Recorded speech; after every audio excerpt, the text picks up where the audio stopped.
Welcome to Not Just Ads, the show where B2B brands discover how creator-led content drives pipeline, builds trust, and grows long-term brand equity. Each episode, we speak with business leaders, founders, and creators who are defining their categories. I'm your host, Marcus Sherwin, and this is the creator economy for B2B.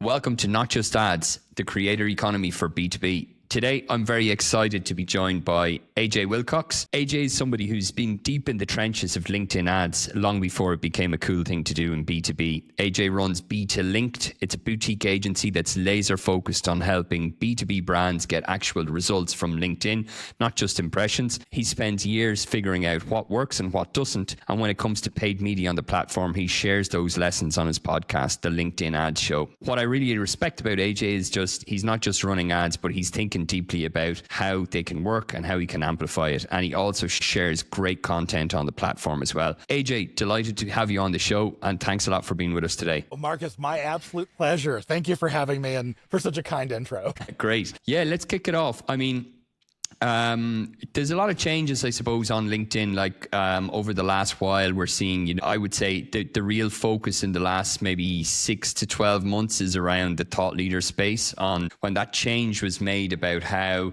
you can actually sponsor people's posts that are not within your organization. I think that's been a big game changer on the platform. But what are you seeing in terms of changes, and from the clients that you talk with, but also you do a lot of research, I know yourself as well, tinkering around on the platform.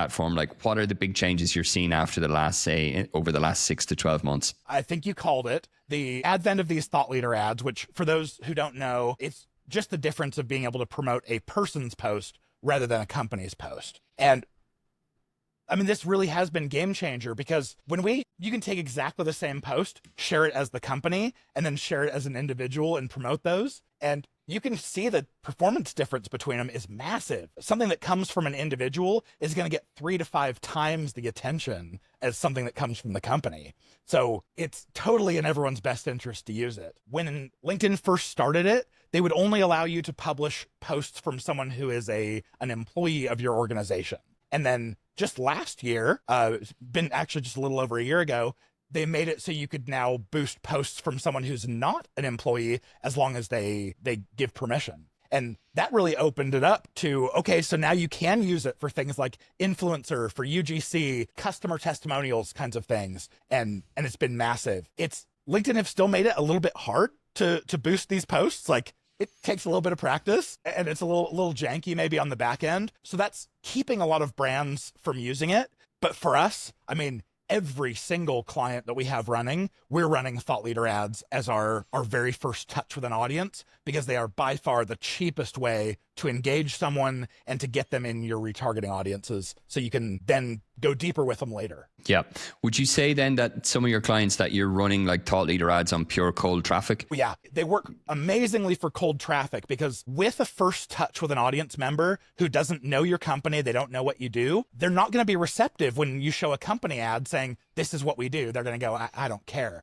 Yeah. When a person is sharing something informative, educational, helpful, friendly, they're going to pay attention to that. And I think that's the perfect introduction to a brand is, let me introduce you to the founder. Let me introduce you to the head of sales. Let me introduce you to an internal thought leader. Yeah, makes a lot of sense. What are they doing? What's the approach? Because, you're seeing a lot of people leaning in with video, and we're seeing that more. But the clients that you work with, what kind of content are they using in thought leader ads? Is it something that's educational? Is it something that's behind the scenes? Or what are you seeing that the type of content and the type of stories that are resonating with audiences? Mostly educational seems to be the best avenue we're taking right now. But I'm always surprised. There's always a cool new angle. Yep. Really, whatever is going to get people's attention is good to use here. They come in 3 flavors. You can have, like you mentioned, video. And if it's video, I recommend 30 to 40 seconds. That's like, hey, here's a quick tip or a trick or a strategy that you need to know about. Here's an update on your industry that you should know about. That kind of content is awesome. And it's my favorite to run. But then you could also do either text only or single image, obviously with text. And that's the easiest. If you're getting your exec team or an influencer or someone involved, it's a lot easier to say, hey, just write up a text, or here, use this, than it would be to say, go record a video. But I like video. Video feels a lot more personal. Yeah. And I guess as well, it gets more attention probably in terms of on the dwell time too. For sure. Yeah. In fact, LinkedIn gave us the dwell time metrics, probably been about a year ago. And you can see the difference now in your posts. If it's like a static text kind of post, we're seeing dwell times around the like 3.5 to 4 seconds on average. But as soon as it's a video, people are sticking around for 4.5, 5 seconds. Yeah, it increases it significantly. Yeah. With the clients that you're working with, then you mentioned as well, like that if there's a C-suite team, they're more likely to use, the text ad or the image or whatever. Any tips that you can get people to use video for those thought leaders? Is there anything that you do to try and kind of, people are always video shy, I know, but is there any kind of actions that you share or that you say to your clients, hey, just try this to get them to make their first video? Yeah, and this is something I have failed at so many times. So I'm so excited to share with you like what actually works. Great. What I would do at first, I would tell the client, hey, go schedule with your founder, go schedule with whoever, and let them know, record a video like this, and you can give them bullet points. And I thought that would be enough. And what we saw over and over and over is they would say, yes, I talked to the executive, they put it on their to-do list, they're going to do it, and then it doesn't happen. And what we found out behind the scenes is that the executive would schedule time for it, but in front of their phone or in front of their webcam, they get so scared to hit that record button that it just never happens. They overthink it, they worry, they come back and say, all right, we're going to have a consultant come in and help set up lighting and set up a background. And we're like, no, that's just, you're overthinking it. So what we started doing that is now working really well is we will schedule time with the thought leader. You schedule like a 30-minute Zoom once a month or once every couple months. And during that 30 minutes or an hour, you ask them questions, you interview them, you get those sound bites. And then now you can take that to your marketing department, have the video all cut up, and now you've got 4 to 8 sound bites that are all going to work. And then you just edit those all in one batch. That's what we found to be the most successful. Yeah, and that makes a lot of sense as well, because they've blocked in the time in their diary. They're not going to be as self-conscious as if it's just like a normal flowing conversation, rather than like you're on your own and you're trying to record something. Exactly. Yeah, it makes a lot of sense. Well, and if you're interviewing someone, you can catch issues in things before they produce. Because, if an executive comes out with a video that you later go, that was really bad, like do this differently next time, they're going to be so much more gun shy the next time, and they may not record content for you. But in an interview style, I mean, you know better than anyone, you can say like, oh, I don't like that camera angle. Can you just change this? Or change your shirt in between these takes. Like you could save them all of that headache. Yeah, exactly. Yeah, you have the time frame to do it, which is great. Yeah. What else then? What are you seeing on the platform in terms of, we talked about thought leader ads is obviously the big thing that a lot of people are talking about, but anything else that you see in terms of how B2B companies are leaning into the platform now? Any changes in terms of how they approach it with their marketing strategy, in terms of their messaging, their targeting, their creative? What are you seeing that's changed now in the last, say, 18 to 24 months? The biggest change that I'm seeing, like the end goal for LinkedIn ads has always been the same. The vast majority of clients that we work with, they say, we want qualified meetings with our sales teams. We want hand raisers saying, I want to get a demo. And this hasn't changed in the last 6 years. If you show cold ads to someone saying, hey, click here to get a demo with our sales team, no one clicks, no one converts. And if they do, half the time they end up ghosting. They just don't even show up in the meeting. So we know that going right for the kill, asking for a demo to a cold audience, we know that's not going to work.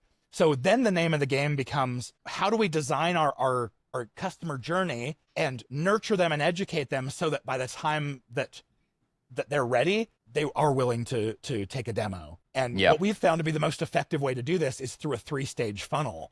We actually did two big tests in this last year where we found the same thing across both of these tests. It was that a call to action in stage 3, meaning they've already had 2 touches with a brand, you're going to have a conversion rate 5 times higher than you had in stage 2. And at stage 2, you have a conversion rate that's 5 times higher than you had in stage 1. And so now really the name of the game for us has become, all right, how do we nurture, how do we educate and get those touches at the highest quality possible, but the lowest cost possible? without fail, thought leader ads are the best way to do this, especially for that first touch. We can get a cost per retargeted user down to like the 20, 30, 40 cents range. Yeah, which is really cost effective. Yeah, which before thought leader ads, we used to have to do it by an ad engagement or a website click, which you might pay $5 to $10 per one of those. So what we've seen is it's getting a lot more efficient to use these ad formats, and we can, with the same budget, we're getting a lot more for it. Yeah. So if you could you walk us through that 3-step process of what you have is there? So it's like you mentioned, first would be thought leader ads. No, that's like on a cold audience. What would be the next steps then that you would do? And like, how would you measure those then in terms of like that step 2 and 3 as being effective? Yeah. If it's a video post, the way that we define it is, we'll create a retargeting audience from anyone who watches at least 50% of that one of those videos. That retargeting audience becomes our targeting for stage 2.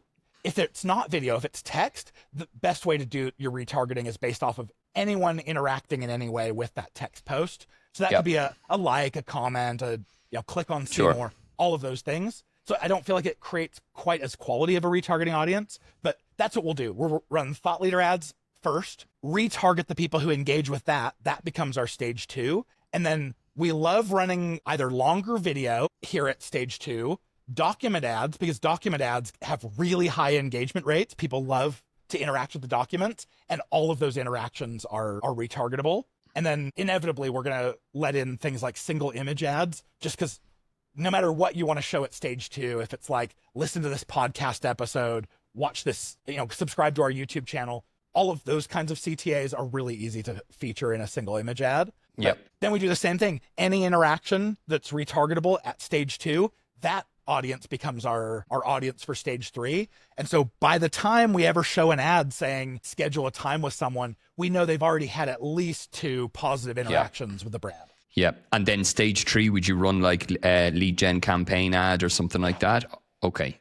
Yeah. This is where conversation ads actually really star, because it feels like a personal invitation right to your inbox. Yeah.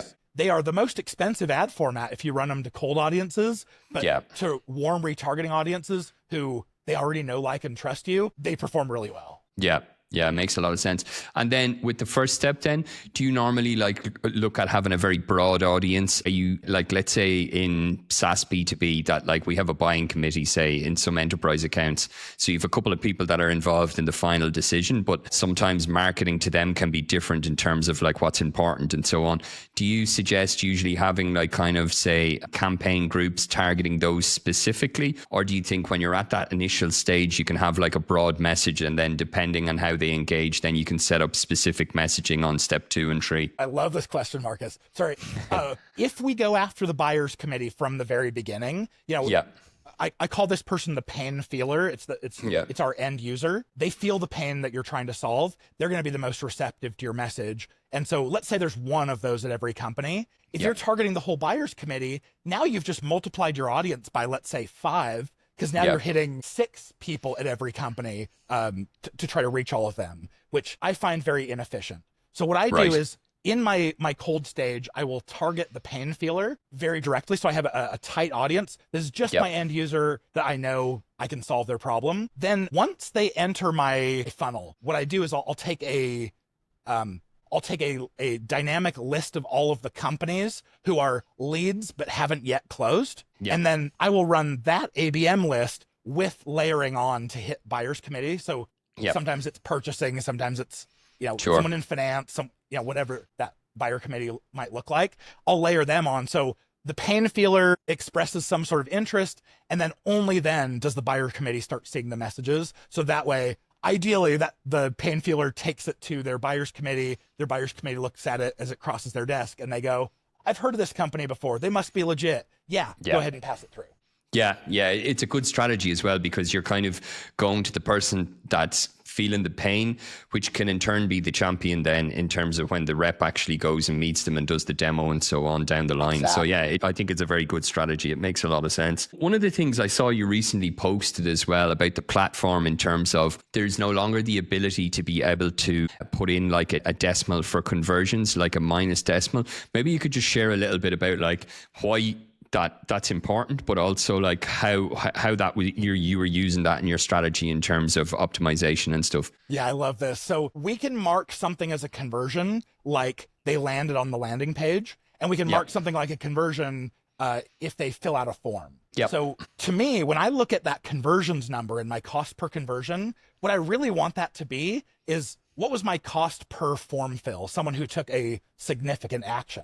But increasingly, I'm finding more and more accounts. I don't know if there's some prevailing advice out there telling people to do this, but they'll say, mark it as a conversion when they hit the landing page. And so now you have these way overinflated conversion numbers. Yep. I like the concept of knowing, like, LinkedIn charged us for 100 clicks, 80 of them made it to the website, like to the landing page. That's kind of cool to see that funnel happen. And then let's say 10 ended up filling out the form. I like that funnel view. So what I decided on is, you can, when you create a conversion, you can tell LinkedIn what the value of that conversion is. And then I give them different values. So for a page load, just landing on the page, I would do a 1 cent, just 0.01 as my value. And then for anyone who filled out the form, I would give it a value of $1,000. And what this allowed us to do is, rather than looking at the conversions column, now I'm just looking at the conversion value. And if it says $1,000.12 as my conversion value, I know 12 people landed on the page and 1 converted just by looking at it. Yeah.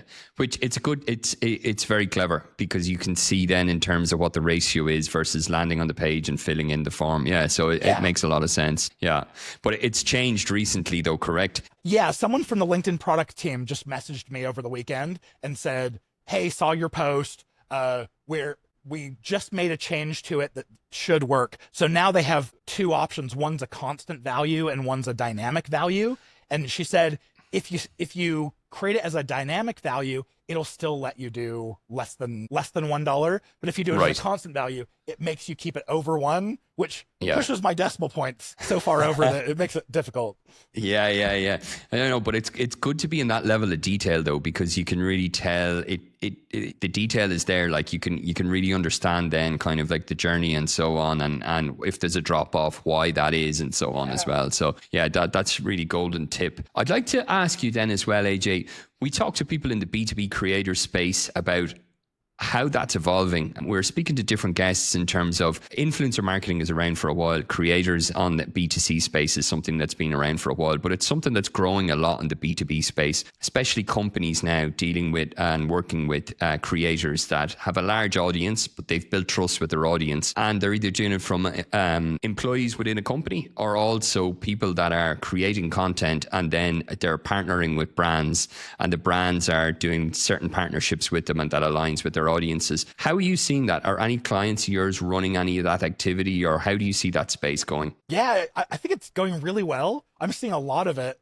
and it's so surprising to me. If you would have asked me like 3-4 years ago what I thought of influencer economy on LinkedIn, I would have said, that's something for all the other channels. On LinkedIn, everyone's already gainfully employed. No one's going to be chasing, a $1,000 or $500 payment over here. In the last year and a half, I've definitely proven myself wrong. In fact, I've even gotten the chance to work with several brands in this capacity as well. And I love it. I think it makes so much sense, especially now that we have the thought leader ads. So we have several clients now who are doing it. One's a higher ed institution who started reaching out to graduated students to say, hey, would you put this together as kind of a testimonial, shouting out your educational experience with us? We're not having to compensate them. Most of the time when you reach out and say, we would like to put some dollars behind pushing your profile out to our audiences and shouting you out, most of the time that's payment enough. We're finding, which is great.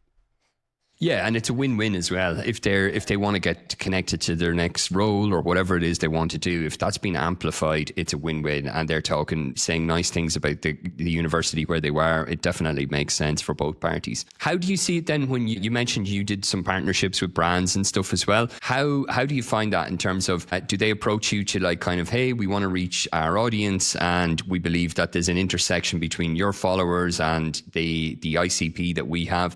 How does that normally come about in terms of the messaging then that you promote and so on for them? Yeah, usually they'll reach out and say, we have a product or a new announcement or something, we'd like you to post about it.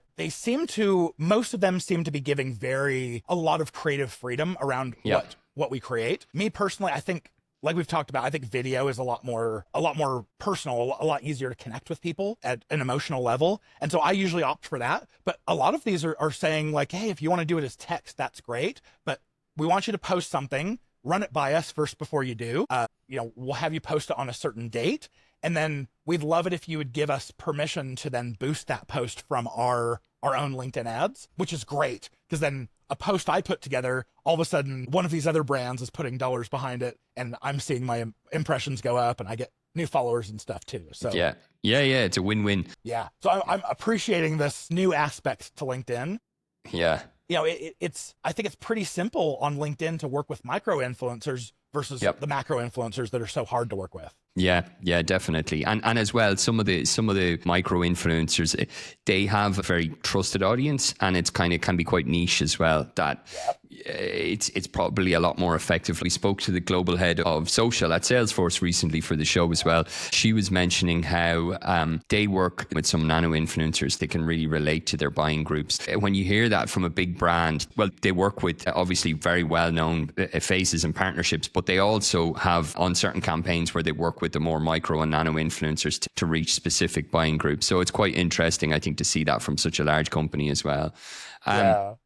If you're up for it, we'll ask you a few lightning round questions. What's the most overrated ad format on LinkedIn right now, in your opinion? I know I'm putting you on the spot. No, this is great. Put me on the spot. Carousel ads, without a doubt. They are completely overrated. Yeah, the worst performing ad format. It's the only ad format that if one person clicks multiple tiles on your carousel ad, they'll charge you for multiple clicks, even though it's the same user in the same session. I hate them. Yep. Okay, so overrated and overpriced. That's right. What's the maybe one B2B creator you'd run LinkedIn ads for if budget was no object for your client? Or maybe that's putting you too much on the spot in terms of like asking you to name somebody. So I won't do that, but I would just say if you have any B2B creator that you think that they're putting out a lot of good content and people should follow, anyone that comes to mind? Oh boy. I think that in my mind, it's this intersection between B2B and B2C. Yep. B2B is where the money is, but then the B2C creators are the ones that everyone knows about. And so, like, right off the top of my head, I would love to involve someone like Mark Rober, the YouTube video or the YouTuber, to help promote something in B2B. I think something like that would be amazing. Someone in B2B. I don't know who to pick for that one. Yeah. Okay. Mark Rober. Anyway, that's a good call. Next question. If you weren't doing LinkedIn ads, what niche would you create content around? This is funny because I've thought about this a lot. When I very first started my agency, this has been almost 11 years ago. I was like starting a whole agency around LinkedIn ads. No one's ever heard of LinkedIn ads. I don't know if I can support my family. And so, it's turned out quite well, but the whole time of running this agency, I've had this on the back of my mind. Like, what would I do if LinkedIn folds up its ad platform tomorrow? I have fallen in love with B2B. And so if LinkedIn ads weren't a thing, I think I would still have an agency where we help do B2B marketing, just using all the other channels, like bringing in Reddit and Google and TikTok. That's my super boring answer.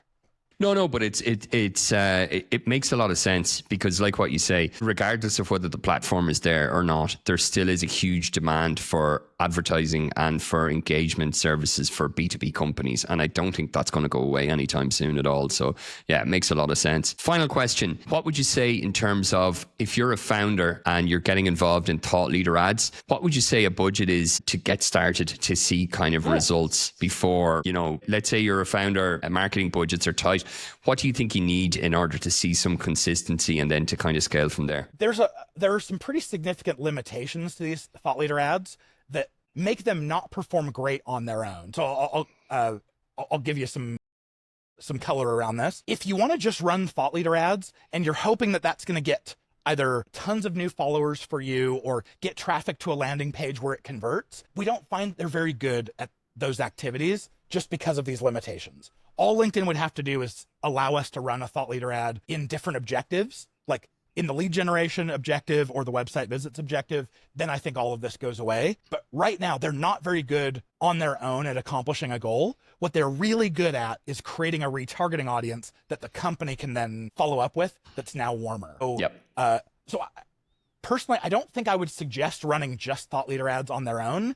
But if you have at least, let's say, a 2-stage funnel, I think you could spend as little as, $500 or $1,000 a month, and it would be effective on just the thought leader ads portion. You just want some sort of a follow-up to make that money worth spending.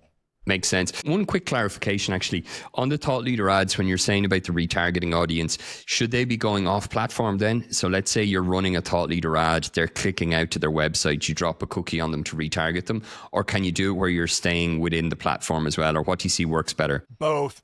LinkedIn lets us retarget any sort of interactions that occur within the ad, and that has a 100% match rate. Anytime someone watches 50% of a video ad or engages in any way with one of those like static thought leader ads, they're logged in, LinkedIn knows exactly who it is, and they remember. Yep. So that's awesome. But if you do take traffic off, then, website retargeting, I call it a leaky bucket, like trying to carry water in a leaky bucket. But if you can pixel them when they're on your website and retarget them across the Google display network, on Meta's display network, any other, I think it's super powerful, because now you can keep retargeting them on LinkedIn at 100% match rate, but now you're also feeding audiences through your other retargeting channels. Yep. I think that works great. Yeah. So you would say keep them on platform if you can first, but then you'll have a broader reach in terms of if they go off platform, and you're also then feeding your audience as well, obviously on your other channels. Yep, totally. Whenever possible. Just before we finish up, predictions for the future. Where do you see the B2B space going in the next 6 to 18 months, AJ? Any predictions as a B2B marketer, B2B company? What should they be focusing on at the moment, in your opinion? I really wish I knew. I have been so happy with the advent of thought leader ads, because they've reduced the cost for creating retargeting audiences into like a third or a fourth. So this has been so much fun for me. But thinking forward into the future, I think AI is going to be a bigger deal for marketers. And what I predict, I have no idea if I'm right, but what I predict happening is that so many people are going to swing that pendulum so far towards AI created. They're going to have AI avatars and thought leaders, influencers, and all their content's created with AI. And I think we're going to see people get sick of, like, the company didn't care enough about me to have a real person say that. And I think the pendulum's going to swing back the other way. And so for brands who are willing to have people share, creating content that AI is not capable of creating, I think they're going to get more trust, more attention. And so that's what I predict happening in the next, let's say year and a half. I think the brands who are willing to do it the old school way right, I think they'll be the ones who are more successful. Yeah. We spoke with Justin Michael. He's a lot of experience in sales. He's written a number of books and so on. But what he was saying was, with regulation now with AI, that some companies are already beginning to re-ramp up on their SDRs, because you probably can from a technological point of view, but from an actual regulation point of view, you can't just get an AI to try and call and pitch people. And then the question is whether they will buy from those people or not. So it's like what you say, it's that trust element and authenticity as well. I think it's definitely something that people are going to kind of get sick of, just being this really wow, perfectly manufactured video. But at the end of the day, if it doesn't feel authentic, you're not going to engage with it as much. Totally agree. Yeah. For a big buying decision, there has to be authenticity there. You can't just feel like a robot managing your relationship. Yeah. AJ, I really enjoyed this conversation. If anyone wants to find you, we mentioned the podcast, the LinkedIn Ad Show. Where can people find you? I post some of my best stuff on LinkedIn. So if you follow me on LinkedIn, even send me a connection request. Just let me know in the notes, like, you heard me on Marcus's show. Then I'll make sure I can accept it. Otherwise, follow me there, get my content. Great. Happy to talk to anyone anytime. Great. AJ, it's been a pleasure. Thanks very much for talking to us. It was great to talk with you on the show today. Thanks so much, Marcus.